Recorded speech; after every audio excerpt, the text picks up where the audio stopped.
Assalamualaikum warahmatullahi wabarakatuh. Apa kabar teman-teman semua? Hari ini saya akan membacakan kisah sahabat Rasulullah. Wah, sepertinya menarik. Yuk mari kita simak kisahnya. Mus'ab bin Umair yang memiliki julukan Duta Islam yang pertama. Mus'ab bin Umair adalah satu di antara para sahabat Nabi. Sungguh sangat indah jika kita mulai cerita ini dengan kisah beliau. Dia seorang remaja Quraisy, paling menonjol, paling tampan, dan paling bersemangat. Para penulis sejarah biasa menyebutnya sebagai pemuda Mekah yang menjadi sanjungan semua orang. Dia lahir dan dibesarkan dalam limpahan kenikmatan. Bisa jadi tak seorang pun di antara anak pemuda Mekah yang dimanjakan kedua orang tuanya seperti yang didapatkan Mus'ab bin Umair. Mungkinkah kiranya anak muda yang serba kecukupan bisa hidup mewah dan manja, selalu dielu-elukan, dan bintang di setiap rapat dan pertemuan akan berubah menjadi tokoh dalam sebuah cerita keimanan dan perjuangan demi membela Islam?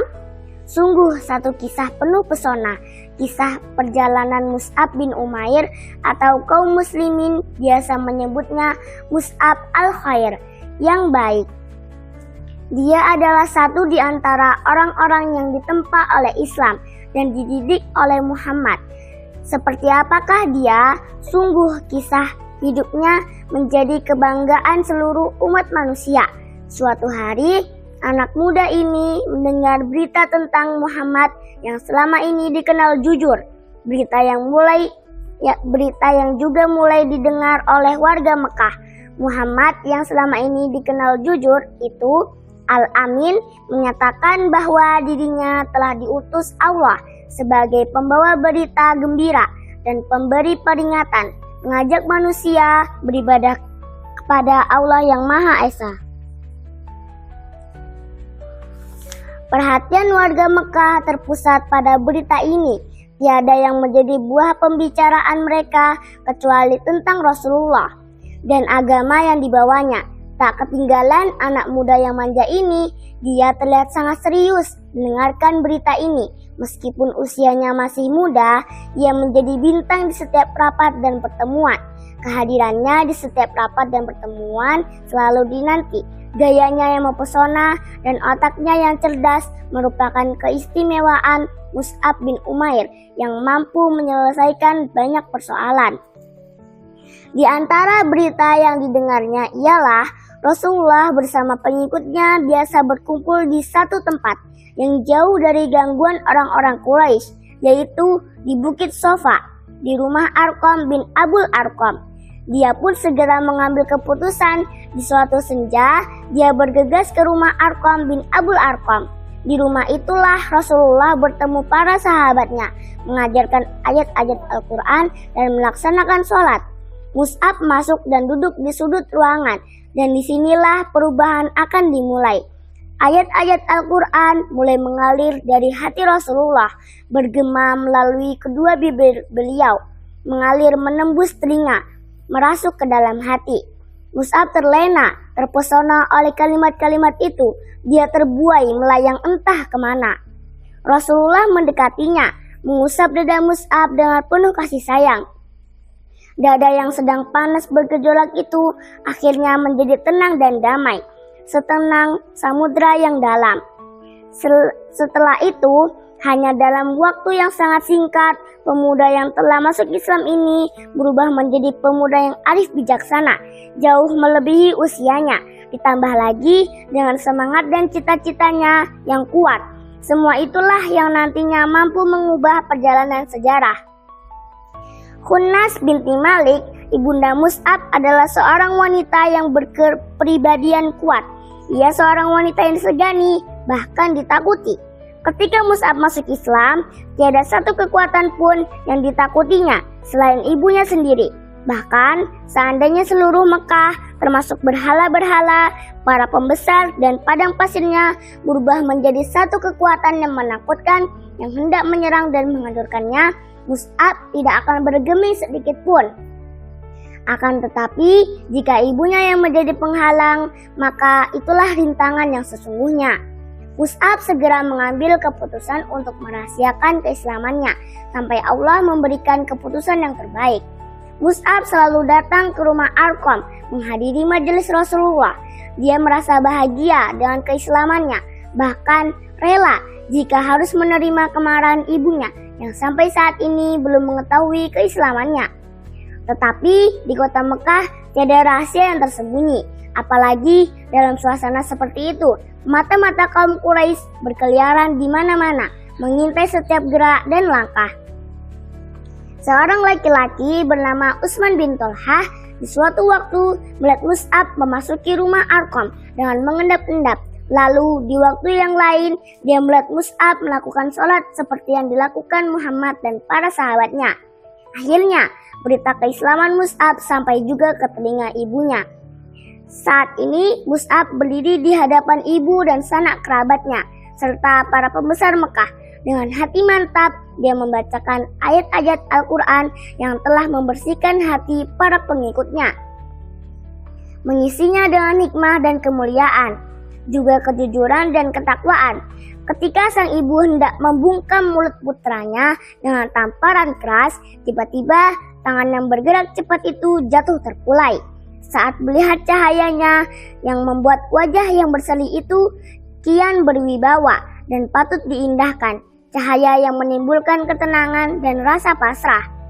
Karena rasa keibuannya, ibunda Mus'ab tidak jadi memukul putranya. Dia memikirkan cara lain untuk memberi pelajaran kepada putranya yang telah ingkar kepada Tuhan-Tuhan sesembahannya. Akhirnya Mus'ab disekap di satu kamar, dikunci rapat dari luar. Untuk beberapa lama Mus'ab terkurung dalam ruangan itu, hingga dia mendengar bahwa beberapa sahabat Rasulullah hijrah ke Habasyah. Kesempatan ini tidak disia-siakan oleh Mus'ab. Dengan sedikit strategi, dia berhasil mengecoh ibu dan para penjaganya. Ia berhasil lolos dari kurungan, lalu ikut hijrah ke Habasyah. Dia tinggal di sana bersama saudara-saudaranya sesama muhajirin, lalu pulang ke Mekah. Kemudian ia kembali lagi hijrah ke Habasyah untuk kedua kalinya bersama para sahabat atas titah Rasulullah. Baik di Habasyah maupun di Mekah, keimanan Mus'ab semakin mantap.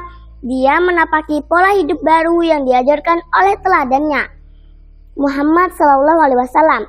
Mus'ab sudah mantap kalau seluruh kehidupannya akan diberikan hanya untuk Sang Pencipta yang Maha Agung. Pada suatu hari, dia menghampiri kaum muslimin yang sedang duduk di sekeliling Rasulullah. Melihat penampilan Mus'ab, mereka menundukkan pandangan, bahkan ada yang menangis. Mereka melihat Mus'ab memakai jubah usang yang bertambal-tambal, padahal masih segar dalam ingatan mereka bagaimana penampilannya sebelum masuk Islam. Pakaiannya ibarat bunga di taman, menebarkan aroma wewangian. Adapun Rasulullah, beliau menatapnya dengan pandangan penuh arti, disertai cinta kasih dan syukur dalam hati. Kedua bibirnya tersenyum, bahagia dan bersabda, Dahulu tiada yang menandingi Mus'ab dalam mendapatkan kesenangan dari orang tuanya. Lalu semua itu dia tinggalkan demi cintanya kepada Allah dan Rasulnya. Semenjak ibunya merasa putus asa untuk mengembalikan Mus'ab kepada berhala sesembahannya, dia menghentikan segala pemberian yang biasa diberikan kepada Mus'ab. Bahkan ia tidak mengizinkan makanannya dimakan orang yang telah mengingkari berhala-berhala itu, meskipun orang itu adalah anak kandungnya sendiri. Terakhir kali bertemu Mus'ab adalah saat hendak mencoba mengurungnya lagi. Sewaktu Mus'ab pulang dari Habasyah, Mus'ab pun bersumpah dan menyatakan tekadnya untuk membunuh orang-orang suruhan ibunya bila rencana itu dilakukan. Mengetahui tekad putranya yang begitu kuat, maka sang ibu membatalkan niatnya. Keduanya berpisah dengan cucuran air mata.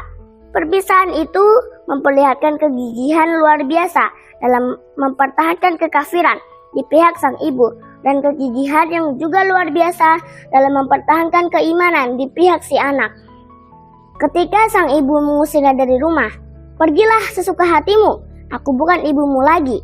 Mus'ab menghampiri ibunya dan berkata, "Wahai ibu, aku sangat sayang kepada ibu. Karena itu, bersaksilah bahwa tiada Tuhan selain Allah dan Muhammad adalah hamba dan utusannya." Sang ibu menjawab dengan marah, "Demi bintang gemintang, aku tidak akan masuk ke dalam agama itu. Otakku bisa rusak dan buah pikiranku takkan diindahkan orang lain." Mus'ab meninggalkan kemewahan dan kesenangan yang pernah dialaminya dan memilih hidup miskin serta kekurangan. Pemuda ganteng dan perlente itu kini hanya mengenakan pakaian sangat kasar. Sehari makan dan beberapa hari rela menahan lapar. Tapi jiwanya yang telah dihiasi akidah suci dan cahaya ilahi mengubah dirinya menjadi seorang manusia yang lain, manusia yang dihormati, penuh wibawa dan disegani. Sekarang Mus'ab dipilih Rasulullah untuk melakukan tugas sangat penting, menjadi utusan Rasulullah ke Madinah. Tugasnya adalah mengajarkan agama Islam kepada orang-orang Ansar yang telah beriman dan berbaiat kepada Rasulullah di Bukit Aqabah, juga untuk mengajak orang lain menganut agama Islam dan mempersiapkan kota Madinah untuk menyambut hijrah Rasulullah ke kota itu. Sebenarnya di kalangan para sahabat saat itu masih banyak yang lebih tua, lebih berpengaruh dan lebih dekat hubungan kekeluargaannya dengan Rasulullah daripada Mus'ab. Tetapi Rasulullah memilih Mus'ab al-Khair. Rasulullah sadar sepenuhnya bahwa beliau telah memikulkan tugas sangat penting kepada pemuda itu, menyerahkan kepadanya masa depan Islam di kota Madinah, kota yang tak lama lagi akan menjadi kota hijrah, pusat dakwah, tempat berhimpunnya penyebar dan pembela Islam.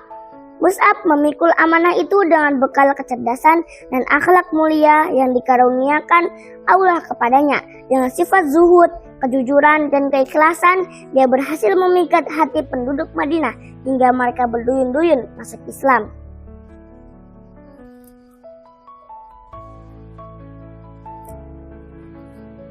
Saat Mus'ab memasuki Madinah, jumlah orang Islam hanya 12 orang, yaitu orang-orang yang telah berbaiat di Bukit Aqabah. Hanya dalam beberapa bulan, penduduk Madinah sudah berbondong-bondong masuk Islam. Pada musim haji berikutnya, kaum muslimin Madinah mengirim rombongan yang mewakili mereka untuk menemui Nabi. Mereka berjumlah 70 orang yang dipimpin oleh guru mereka, oleh duta yang dikirim Nabi kepada mereka, yaitu Mus'ab bin Umair. Dengan tindakannya yang tepat dan bijaksana, Mus'ab bin Umair telah membuktikan bahwa Rasulullah tidak salah memilih orang. Mus'ab benar-benar memahami tugasnya. Dia tahu apa yang harus dilakukan. Dia sadar bahwa tugasnya adalah mengajak manusia untuk menyembah Allah, menyampaikan berita gembira lahirnya suatu agama yang mengajak manusia mencapai hidayah Allah dan membimbing mereka ke jalan yang lurus. Tugasnya seperti tugas Rasulullah, hanya menyampaikan. Di Madinah, Mus'ab tinggal sebagai tamu di rumah As'ad bin Zurarah. Dengan didampingi As'ad, ia mengunjungi kabilah-kabilah, rumah-rumah, dan tempat-tempat pertemuan untuk membacakan ayat-ayat Al-Quran, menyampaikan bahwa hanya Allah Tuhan yang berhak disembah dengan sangat hati-hati. Ia pernah menghadapi peristiwa yang mengancam keselamatan diri dan rekannya itu, tapi dengan kecerdasan dan kebesaran jiwanya, ia berhasil mengatasinya dengan sangat baik. Suatu hari, ketika sedang berdakwah di tengah orang-orang suku Abdul Ashhal, tiba-tiba Usaid bin Hudayr, sang kepala suku, muncul dengan menghunus tombak. Usaid muncul dengan kemarahan yang membuncah. Ada orang yang menyelewengkan penduduknya dari keyakinan mereka, mengajak mereka meninggalkan Tuhan-Tuhan mereka dan beralih ke satu Tuhan, Tuhan yang sama sekali belum mereka kenal. Mengajak meninggalkan Tuhan-Tuhan yang tempatnya jelas, bisa didatangi dan bentuknya kelihatan, sedangkan Tuhan yang baru itu tidak bisa dilihat dan tidak bisa dijumpai. Tak ayal lagi orang-orang Islam yang ada di tempat itu ketakutan. Akan tetapi Mus'ab al-Khair tetap tenang dengan air muka yang tidak berubah. Seakan hendak menerkam, Usaid mendekati Mus'ab dan As'ad bin Zurarah. Dengan kasar ia berkata, "Apa maksud kalian datang ke kabilah kami ini? Apakah hendak membodohi rakyat kecil kami? Tinggalkanlah segera tempat ini jika tidak ingin nyawa kalian melayang." Seperti tenang dan mantapnya samudra, laksana damainya cahaya fajar, terpancarlah ketulusan hati Mus'ab al-Khair dan bergeraklah bibirnya mengeluarkan kata-kata menyejukkan. "Mengapa Anda tidak duduk dan mendengarkan terlebih dahulu? Jika Anda nanti tertarik, Anda dapat menerimanya. Dan jika nanti Anda tidak suka, kami akan menghentikan apa yang tidak Anda sukai." Allahu Akbar, sungguh awal yang baik, yang tentu berakhir dengan baik pula. Usaid adalah orang yang bijak, dan saat ini ia diajak oleh Mus'ab untuk berbicara dan meminta pertimbangan kepada hati nuraninya sendiri. Ia hanya diminta mendengar. Jika ia suka dengan apa yang dikatakan Mus'ab, maka ia akan membiarkan Mus'ab berdakwah. Jika ia tidak suka dengan ajaran Mus'ab, maka Mus'ab berjanji akan meninggalkan kabilah dan masyarakatnya untuk mencari tempat dan masyarakat lain. Tidak ada yang dirugikan lagi, bukan? "Baiklah," kata Usaid. Lalu ia duduk dan meletakkan tombaknya. Mus'ab mulai membacakan ayat-ayat Al-Quran dan menguraikan dakwah yang dibawa oleh Muhammad. Bacaan dan uraian Mus'ab mengalir ke telinga Usaid, memasuki dada dan menerangi hati yang ada di dalamnya. Belum usai Mus'ab membaca dan memberikan uraian, tiba-tiba bibir Usaid bergetar dan berkata, "Alangkah indah kata-kata ini, tidak ada satu kesalahan pun. Apa yang harus dilakukan orang yang mau masuk agama ini?" Serentak gema tahlil keluar dari bibir kaum muslimin. "La ilaha illallah Muhammadar Rasulullah." Tahlil terus bergema, seakan ingin mengguncang dunia. Mus'ab berkata, hendaklah ia membersihkan pakaian dan badannya, lalu mengucapkan, "Asyhadu an la ilaha illallah wa asyhadu anna Muhammadar Rasulullah."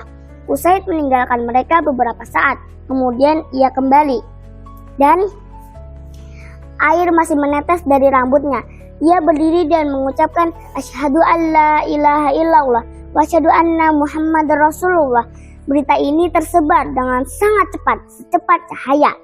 Sa'ad bin Mu'adz juga mendatangi Mus'ab. Setelah mendengar uraian Mus'ab, ia pun masuk Islam. Setelah itu Sa'ad bin Ubadah juga masuk Islam. Masuk Islamnya 3 tokoh ini berarti pintu lebar bagi masuk Islamnya para penduduk Madinah. Mereka berkata, jika Usaid bin Hudayr, Sa'ad bin Mu'adz, dan Sa'ad bin Ubadah sudah masuk Islam, apalagi yang kita tunggu? Mari kita menemui Mus'ab dan menyatakan keislaman kita. Kata orang, kebenaran itu terpancar dari setiap kata-katanya. Demikianlah duta Rasulullah yang pertama telah mencapai hasil gemilang yang tiada tara, suatu keberhasilan yang layak diperolehnya.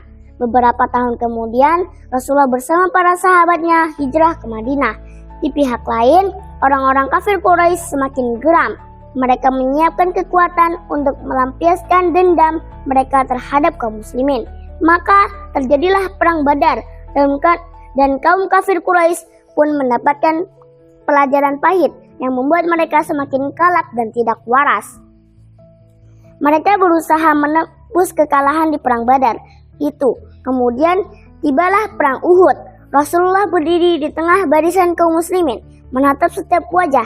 Siapa yang sebaiknya membawa bendera pasukan? Ketika itu terpilihlah Mus'ab al-Khair. Ia maju dan membawa bendera pasukan dengan mantap. Peperangan berkobar dan berkecamuk dengan sengitnya. Pasukan panah kaum muslimin melanggar perintah Rasulullah. Mereka meninggalkan posisi mereka di atas bukit setelah melihat pasukan musuh lari terbirit-birit. Perbuatan mereka itu secepatnya mengubah suasana. Kemenangan berganti kekalahan. Tanpa diduga, pasukan berkuda musuh menyerang pasukan kaum muslimin dari atas bukit. Pasukan Islam pun kalang kabut. Melihat barisan kaum muslimin porak-poranda, musuh pun mengarahkan serangan ke Rasulullah. Mus'ab bin Umair menyadari suasana gawat ini, maka dia acungkannya bendera pasukan setinggi-tingginya. Dengan suara lantang ia bertakbir, Allahu Akbar. Ia maju menerjang, berkelebat ke sana kemari, mengibaskan pedangnya. Ia ingin mengalihkan serangan musuh yang sedang tertuju kepada Rasulullah. Ia menyerang sendiri, namun terlihat seperti satu pasukan tentara. Sungguh, walaupun hanya seorang diri, Mus'ab bertempur laksana sepasukan tentara. Satu tangannya memegang bendera pasukan yang harus terus berkibar, dan tangan satunya lagi menebaskan pedang dengan matanya yang tajam. Jumlah musuh yang dihadapi Mus'ab semakin banyak, maka mereka semua ingin menginjak-injak mayatnya untuk mencapai Rasulullah. Marilah kita dengarkan apa yang diceritakan oleh saksi mata, bagaimana saat-saat terakhir sebelum Mus'ab bin Umair gugur sebagai syahid. Ibnu Sa'ad menyebutkan bahwa Ibrahim bin Muhammad bin Surahbil berkata, ayahku pernah bercerita begini, Mus'ab bin Umair adalah pembawa bendera pasukan di perang Uhud. Tatkala barisan kaum muslimin porak-poranda, Mus'ab tetap gigih berperang. Seorang tentara berkuda musuh, Ibnu Qami'ah, menyerangnya dan berhasil menebas tangan kanannya hingga putus. Mus'ab mengucapkan, Muhammad itu tiada lain hanyalah seorang rasul yang sebelumnya telah didahului oleh para rasul. Lalu bendera itu ia ambil dengan tangan kirinya, dan ia kibarkan. Musuh pun menebas tangan kirinya hingga putus. Mus'ab membungkuk ke arah bendera pasukan, lalu dengan kedua pangkal tangannya ia mendekap dan mengibarkan bendera itu sambil mengucapkan, Muhammad itu tiada lain hanyalah seorang rasul dan sebelumnya telah didahului oleh para rasul. Orang berkuda itu menyerangnya lagi dengan tombak, menghujamkannya ke dada Mus'ab. Mus'ab pun gugur dan bendera pun jatuh. Gugurlah Mus'ab dan jatuhlah bendera. Ia gugur sebagai bintang dan mahkota para syuhada. Ia gugur setelah berjuang dengan gigih mengobarkan semua yang dimilikinya demi keimanan dan keyakinannya. Ia merasa jika ia gugur akan sangat terbuka peluang untuk membunuh Rasulullah demi cintanya kepada Rasulullah yang tiada terbatas dan kekhawatiran akan nasib Rasulullah yang menghibur dirinya. Setiap kali pedang menebas tangannya, Muhammad itu tiada lain hanyalah seorang rasul dan sebelumnya telah didahului oleh para rasul. Kata-kata ini terus ia ulangi, kata-kata yang kemudian hari menjadi bagian dari ayat Al-Quran. Al-Quran yang akan senantiasa dibaca oleh kaum muslimin. Setelah pertempuran usai, jasad pahlawan gagah berani ini ditemukan terbaring dengan wajah menelungkup ke tanah, digenangi darahnya yang suci. Seolah-olah tubuh yang telah kaku itu takut menyaksikan bila Rasulullah ditimpa musibah. Karena itu, ia menyembunyikan wajahnya agar tidak melihat peristiwa yang ditakutinya itu, atau ia merasa malu karena telah gugur sebelum bisa memastikan keselamatan Rasulullah dan belum ia selesai menunaikan tugasnya dalam membela dan melindungi Rasulullah. Wahai Mus'ab, cukuplah bagimu sang penyayang, namamu akan selalu dikenang. Rasulullah bersama para sahabat mengitari setiap sudut medan pertempuran untuk menyampaikan salam perpisahan kepada para syuhada. Ketika sampai di tempat terbaringnya Mus'ab, bercucurlah air mata beliau dengan deras. Khabbab bin Arat menceritakan, bersama Rasulullah kami hijrah di jalan Allah untuk mengharap ridhonya.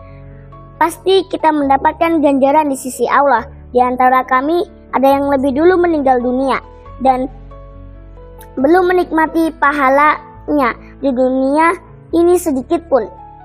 Mus'ab bin Umair adalah satu dari mereka. Ia gugur di perang Uhud. Tidak ada yang bisa dipakai untuk mengafaninya kecuali sehelai kain. Jika ditutupkan mulai dari kepalanya, kedua kakinya kelihatan. Jika ditutupkan mulai dari kakinya, kepalanya kelihatan. Maka Rasulullah bersabda, tutupkanlah ke bagian kepalanya dan tutupilah kakinya dengan rumput izkir. Betapapun luka pedih dan luka mendalam menimpa Rasulullah karena Hamzah paman beliau gugur dan tubuhnya dirusak oleh orang-orang musyrik hingga bercucuran air mata beliau. Betapapun penuhnya medan perang dengan jenazah kaum muslimin, di mana mereka semua adalah panji-panji ketulusan, kesucian, dan cahaya. Betapapun semua itu menggoreskan luka mendalam di hati Rasulullah, tapi beliau menyempatkan berhenti sejenak dekat jasad ditanya yang pertama untuk melepas kepergiannya dan mengeluarkan isi hatinya. Rasulullah berdiri memandangi jasad Mus'ab bin Umair dan penuh kasih sayang dan cahaya kesetiaan. Beliau membaca firman Allah, di antara orang-orang mukmin terdapat orang-orang yang telah menepati janji mereka kepada Allah. Al-Ahzab ayat 23. Ada kesedihan di mata beliau ketika melihat kain yang dipergunakan mengafani Mus'ab. Beliau bersabda, ketika di Mekah dulu, tak seorang pun yang lebih halus pakaiannya dan lebih rapi rambutnya daripada kamu. Tapi sekarang ini rambutmu kusut, hanya dibalut sehelai burdah. Dengan kesayuan, Rasulullah melayangkan pandangan ke semua sudut medan perang dan ke arah para syuhada, kawan-kawan Mus'ab yang terbaring di sana. Lalu beliau bersabda, sungguh pada hari kiamat kelak, di hadapan Allah, Rasulullah akan menjadi saksi bahwa kalian adalah para syuhada. Setelah itu, beliau memandang para sahabat yang masih hidup dan bersabda, hai kalian semua, kunjungilah mereka dan ucapkanlah salam demi zat yang jiwaku berada di tangannya. Tak seorang pun muslim pun sampai hari kiamat kelak yang mengucapkan salam kepada mereka, kecuali mereka akan membalas salam itu. Ucapan salam untukmu, wahai Mus'ab. Sampai segitu dulu ya teman-teman. Saksikan video lainnya. Wassalamualaikum warahmatullahi wabarakatuh.